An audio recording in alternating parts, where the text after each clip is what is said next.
Bienvenue dans les Mémoires du Mythe, un podcast audio dédié à l'horreur et au JDR. Ce format est produit par l'équipe de Globtopus et est permis grâce au tipeur. Installez-vous confortablement et si possible, mettez un casque. L'aventure démarre.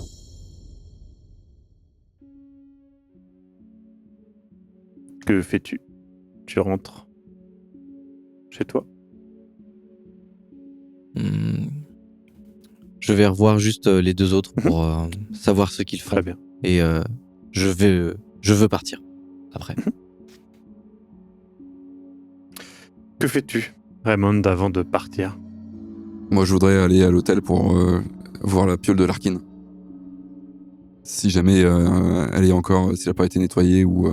Tu y vas et la personne t'accueille et est très très très suspicieuse de toi et te demande de partir et te demande, parle d'appeler la police, etc. en disant c'est quoi ces gens qui viennent voir cette chambre, qu'est-ce qu'il y a, qu'est-ce que machin.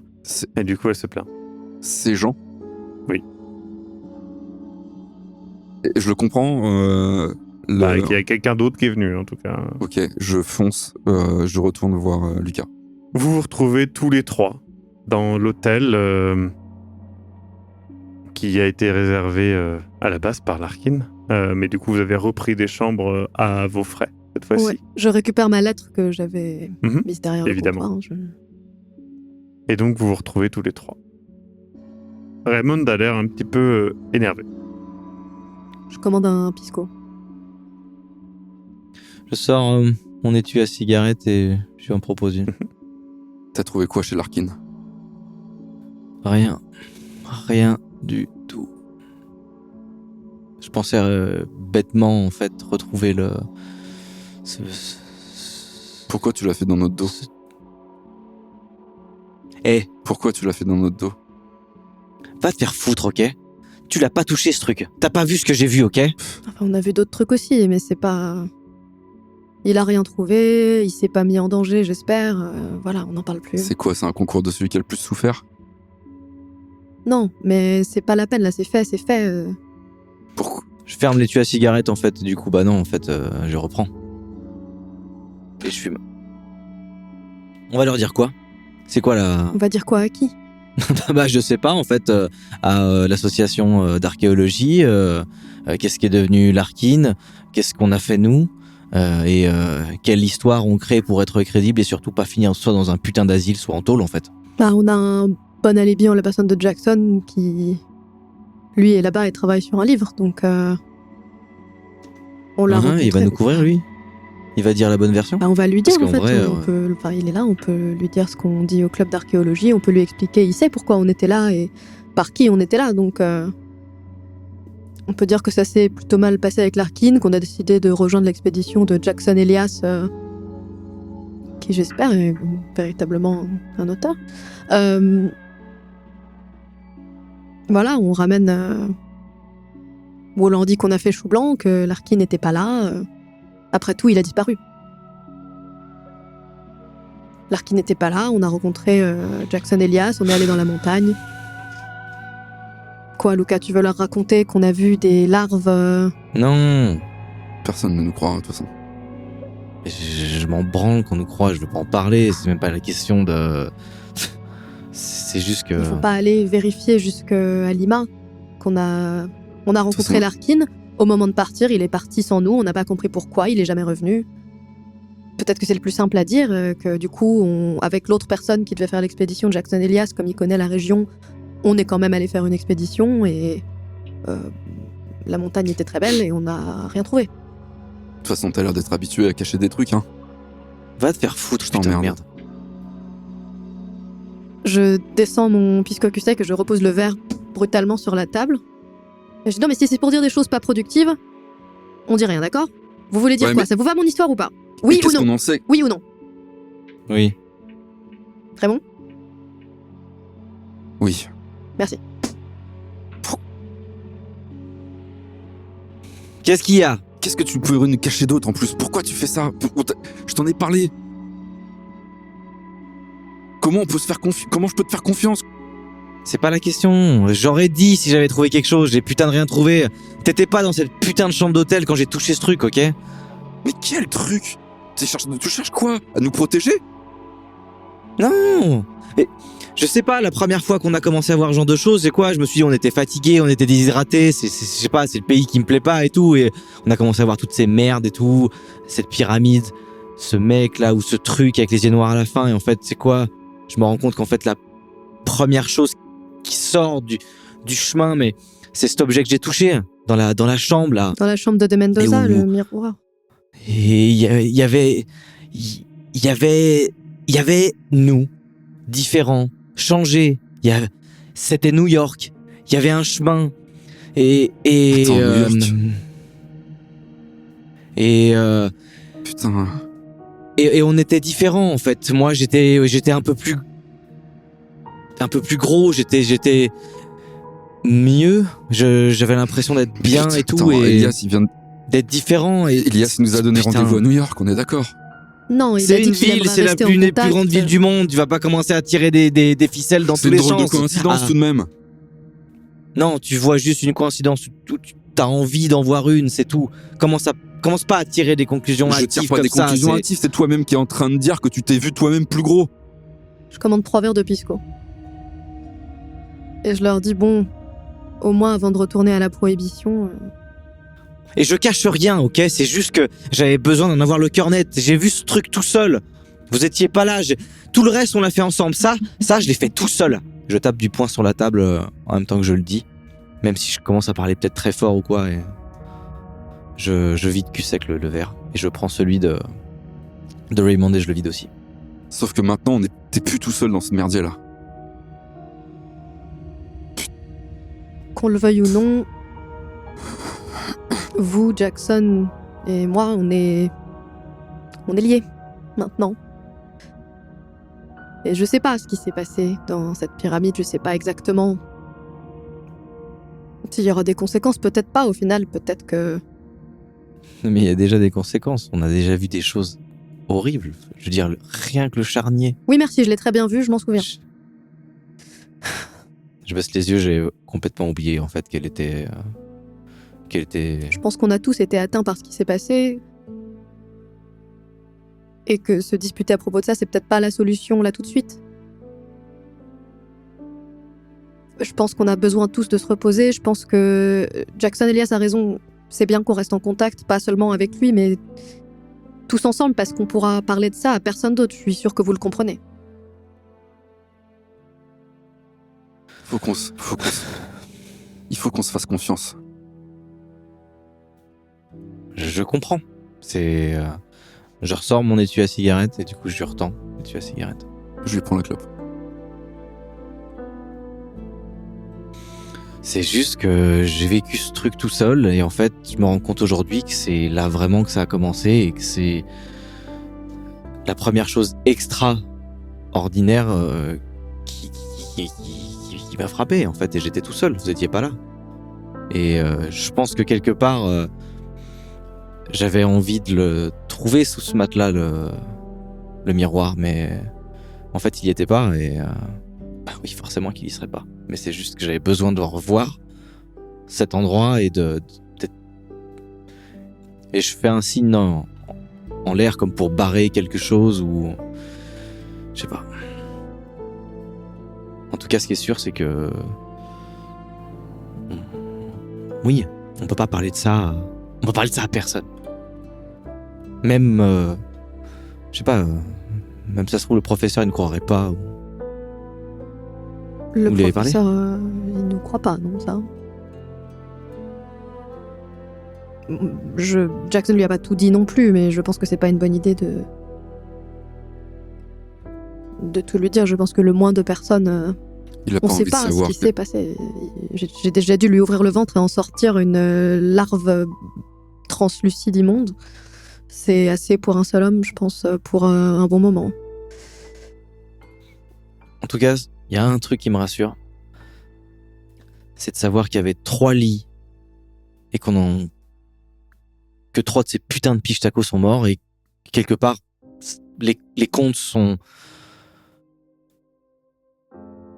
Et en fait, Je secoue les mains et en fait, non. Et en fait, je continue et je me lève.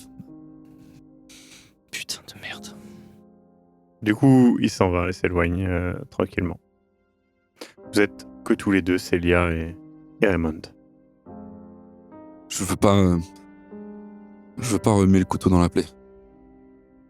Bah, le remue pas, du coup. Mais en fait, D'accord. si jamais t'as besoin qu'on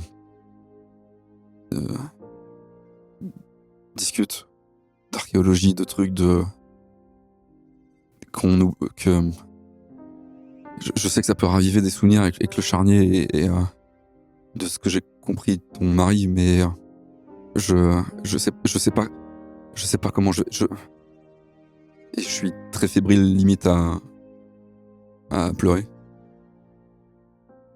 Je pose ma main sur son bras calmement. Du coup. Comment on va pouvoir gérer ça et je sais pas, il m'est venu une idée de comme on en parlait l'autre fois là, de se raccrocher à. Tu t'es reprise de passion dans l'archéologie par rapport à ton mari, on est d'accord? Oui. Bon bah si on s'accrochait à ça, est-ce qu'on essaie c'est pas nous faire des Je pense que... moyens de survivre? Un moyen de survivre? Raymond, pourquoi un moyen de survivre? T'as plus envie de survivre sans... Je comprends que ce qui s'est passé est complètement abracadabrant et immonde, pour être honnête, mais j'espère que tu penses pas à te faire du mal à toi. Non, je suis juste terrifié d'être seul. Écoute, je prends un papier et j'écris mon adresse dessus. Voilà, c'est là que j'habite, c'est juste à côté de ma clinique, donc si tu me trouves pas à la maison, et je griffonne la deuxième adresse qui est celle de ma clinique du coup, et je lui dis, hésite pas à venir me voir, parce que ça va dans les deux sens. Et puis, je sais que tu dis qu'il faut qu'on se fasse confiance, mais après tout, on se connaît pas si bien que ça. Je sais qu'on a vécu l'équivalent de 15 ans de... Mais voilà, donc si on fait partie du même club d'archéologie, on sera forcément amené à se recroiser, mais si jamais tu veux parler de choses dont on peut pas parler devant tout le monde, voilà, hésite pas. Merci, c'est exactement ce que j'avais besoin, je crois. Reste pas seul. Si il te vient des idées trop noires, ne reste pas seul chez toi, d'accord? C'est pas une bonne idée, il faut apprendre à laisser les gens t'aider, je crois. Vous vous séparez, vous retournez à vos chambres. Je peux aller frapper à la chambre de Luca? Ouais. Luca, tu rentres dans ta chambre et au bout d'un petit moment, tu entends qu'on frappe. Je vais ouvrir. Tu vois Célia.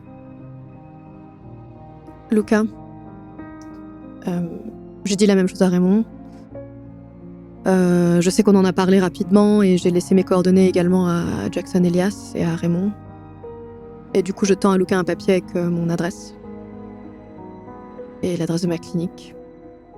Si t'as besoin de quelque chose, ou juste de parler de ce qui s'est passé, n'hésite pas. Ok. Fais attention.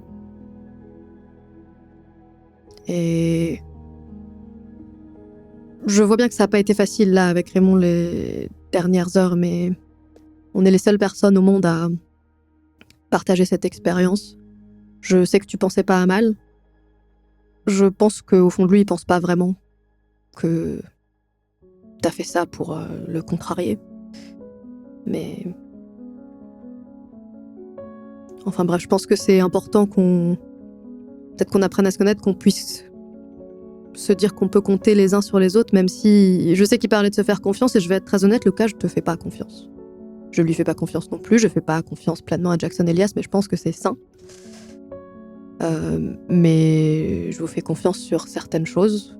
On s'est sauvé la mise plusieurs fois pendant cette expérience et ça compte pour quelque chose.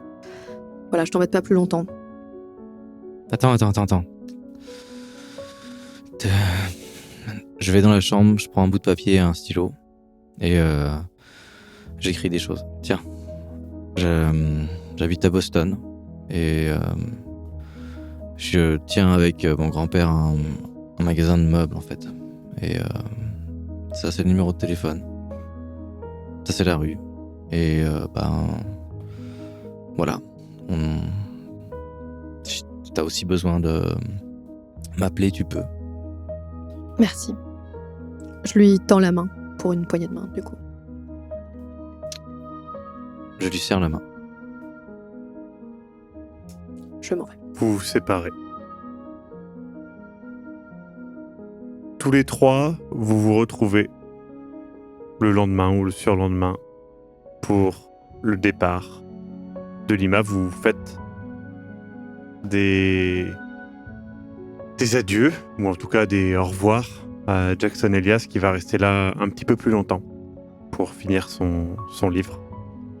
Et il vous garantit qu'il gardera contact avec vous, en tout cas par courrier, et qu'il espère que vous vous reverrez bientôt à New York ou à Boston, et qu'il vous tiendra au courant.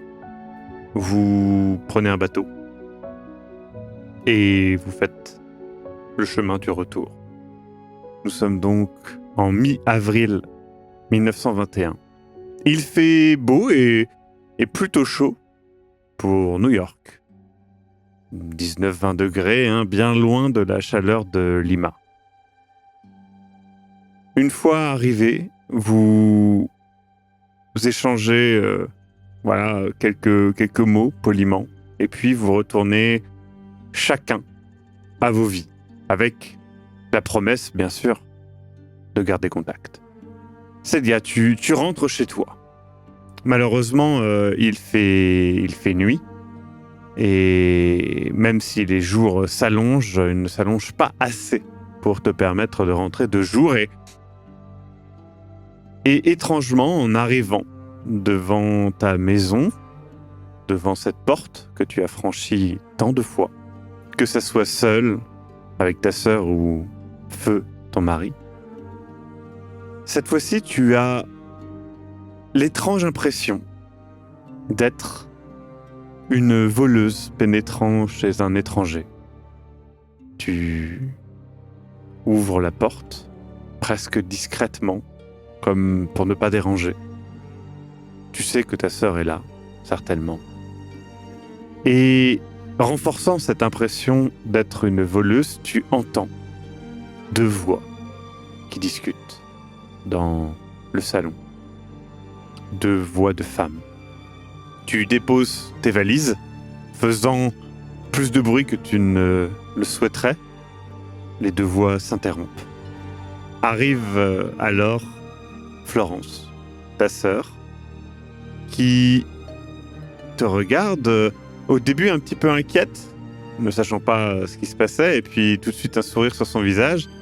Et puis derrière elle, il y a Marissa Avrel, son amie, qui la tient un petit peu par la taille, se mettant derrière elle un petit peu pour se cacher derrière elle. Elle avait certainement peur du bruit, se demandant si c'était peut-être justement un voleur ou quelque chose comme ça. Mais immédiatement, avant même d'échanger un mot, tu peux voir sur le visage de Florence, ta sœur, un air. Cet air qu'elle avait quand vous étiez petite et qu'elle avait fait une bêtise. D'une certaine manière, tu sais que à son regard, tu sais un peu lire les gens, mais c'est ta sœur. Tu as une relation très particulière avec elle, très proche. Et tu comprends que Marissa n'est pas que son amie. Et ce que tu vois à cet instant te ramène, certes, à ce que toi tu as vécu avec ton mari, mais aussi à l'épreuve que tu viens de vivre. Et la première chose que tu ressens, c'est une forme presque de colère, en fait. parce que d'inquiétude, tout simplement. De peur, ouais. Voilà, mais ça se transmet par de la colère, tu vois ce que je veux dire? Du coup, Florence fait « Ah, mais c'est bien, mais t'es déjà là, mais tu m'as pas prévenu, j'aurais préparé... » Enfin, C'était un départ un peu précipité. d'accord, mais c'est bien, mais c'est super. Et du coup, tu vois que Marissa, change tout de suite de position et que Florence la repousse un petit peu. D'une certaine manière, il y a une sorte de... Tu sens que voilà, c'est un petit peu awkward et ça ne fait que t'énerver un petit peu plus. Est-ce que ça t'énerve contre elle ou contre toi? Ça, je ne le sais pas. Mais t'as ce sentiment-là en toi. Florence, je suis fatiguée, je vais monter déposer mes valises et... Tu veux que je t'aide? Si tu veux, Et je lui D'accord. tends une de mes valises. Ouais. Parce que mine de rien, ça me fait quelque chose de la revoir, d'être ici, d'être vivante Bah, oui. avec ma sœur et j'ai envie de lui parler. J'ai pas forcément envie qu'il y ait une étrangère avec nous, là tout de suite. Mhm. Donc je l'invite à me suivre en haut et je fais un signe de tête bref à Marissa et je dis Marissa. Elle est un petit peu... Elle répond trop rien en fait. Elle fait juste le même geste et de manière un petit peu hasardeuse. Et puis du coup Florence te suit. Elle fait juste un petit 5 minutes, tu sais, avec la main à Marissa. Et puis du coup Florence te suit jusqu'à ta chambre. Elle fait mais tu dois avoir des tas de choses à raconter.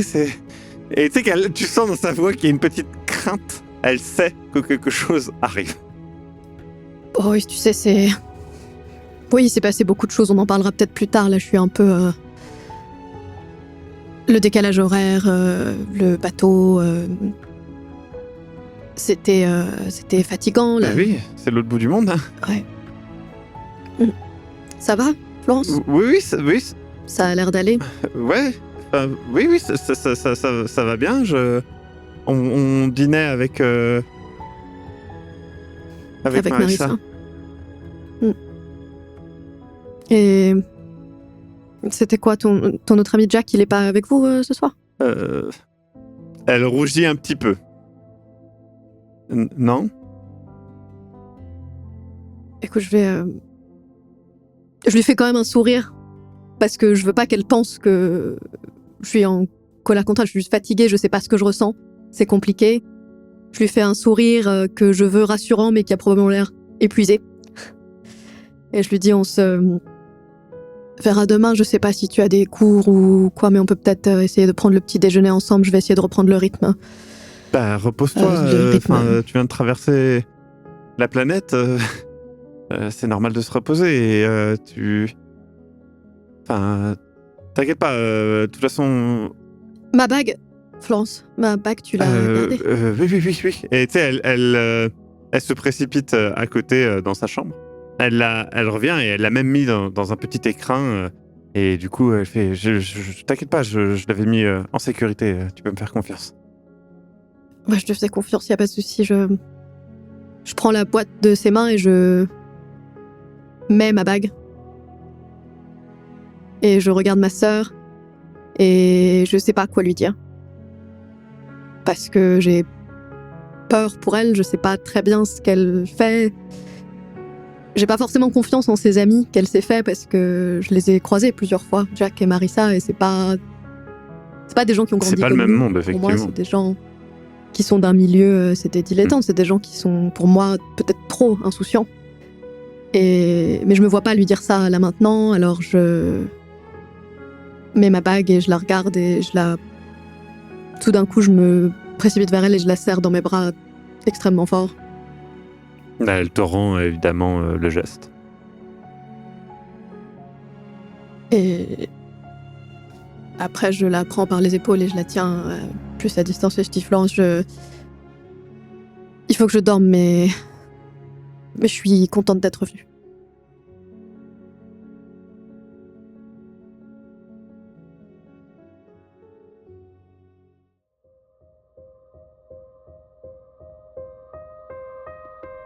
Vous venez d'écouter Les Mémoires du Mythe. Écoutez nos épisodes sur www.globipodcast.fr. Retrouvez la liste complète des épisodes en description. Le rythme de publication est d'un épisode chaque mardi et chaque samedi. Les joueurs et joueuses sont CC Trouille, Eric Da Silva et Sirmas Cox. Je suis, moi, le maître du jeu, Maxime Robinet, et l'audio est monté par Aise. Les musiques utilisées viennent du site Epidemic Sound. Soutenez-nous et obtenez les épisodes un mois en avance sur tipeee.com/sombre-machination. À très bientôt.